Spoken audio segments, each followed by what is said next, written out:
अभिजित दिक्के काही मीटिंगच्या निमित्ताने बाहेर गेले होते, पण आम्ही या ठिकाणी आंदोलनाला समर्थनार्थ या ठिकाणी मी असू किंवा बाळामामा उपस्थित आहे. आम्ही त्या ठिकाणी पाठिंबा जाहीर केलेला आहे. कारण प्रश्न एकदम प्रत्येकाच्या जिव्हाळ्याचा आहे.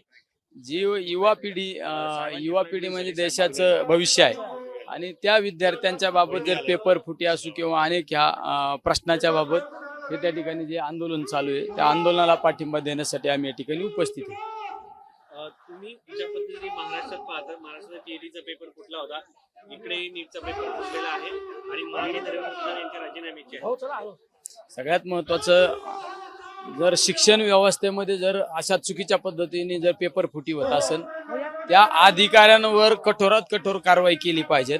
त्याला जबाबदार असणाऱ्या मंत्र्याचा तात्काळ राजीनामा घेणं अपेक्षित होतं, पण सरकारने ते न करता हे आंदोलन मोडून काढण्याचा प्रयत्न केला, पोलीस बळाचा वापर केला आणि आमच्या विद्यार्थ्यांना अमानुषपणे मारहाण केली.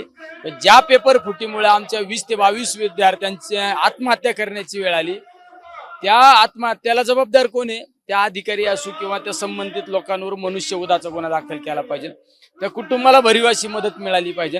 आणि ज्या अधिकाऱ्यांनी पेपर फुटीमध्ये ज्यांचा हातभार आहे, ज्यांचा त्या ठिकाणी हस्तक्षेप आहे, त्यांच्यावर कठोरात कठोर कारवाई केली पाहिजे. आणि ह्या माफक मागण्या आहे, पण तरीही सरकारला कुठं जाग येत नाही. आमच्या लोकांना विद्यार्थ्यांना इतका अमानुषपणे मारहाण केली, या गोष्टीचा आम्ही निषेध व्यक्त करण्यासाठी या ठिकाणी आलेलो आहे आणि या आंदोलनाला पाठिंबा देण्यासाठी. नरेंद्र मोदी यांची भेट झाली, त्यामध्ये काय नक्की चर्चा झाली? काही चर्चा आहे का? कारण एकीकडे ही सगळ्या चर्चा सुरू असताना पवार साहेब भेटलेत आणि चर्चा ह्याही सुरू आहे की तुमचा पक्ष आता सत्तेत जातोय.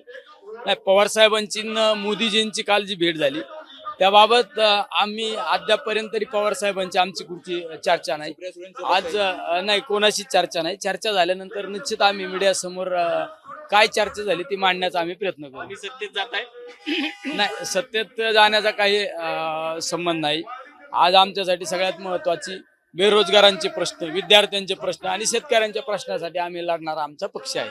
पंतप्रधान नरेंद्र मोदी यांनी आज ट्विट करून सांगितलंय की केस फास्ट ट्रॅक कोर्टात चालेल. इतक्या दिवस पेपर फुटी झालेले किती महिने लुटून गेले, मग आज का त्यांना जाग आली त्या ठिकाणी ट्विट करायची आणि फास्ट ट्रॅक कोर्टात चालू?